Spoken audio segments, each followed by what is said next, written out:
մարդիկ այդպես տարածված որպես կարծիք ՀՏ-ի մասին ասում են տարին մեկ անգամից ավել չի կարելի անել, որովհետև դրանք տենց հզոր սարքավորումներ են, ճառագայթումը եւ այլն եւ այլն։ Ինչ կասեք, սահմանաչափ կա թե տարին կամ կես տարին քանի անգամ կարելի անել։ Թե դա մենք չենք որոշում։ Քանի որ գործ ունենք արդեն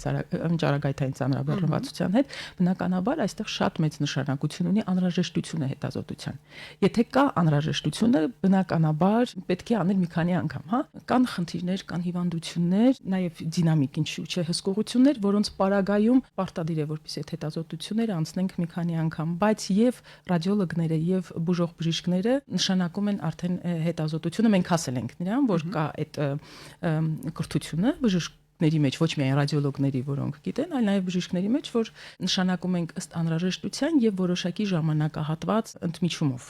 որը անհրաժեշտ է, որpիսի մենք այն փոփոխությունը, որը որ պիտի գնահատենք, մենք ունենանք ժամանակ,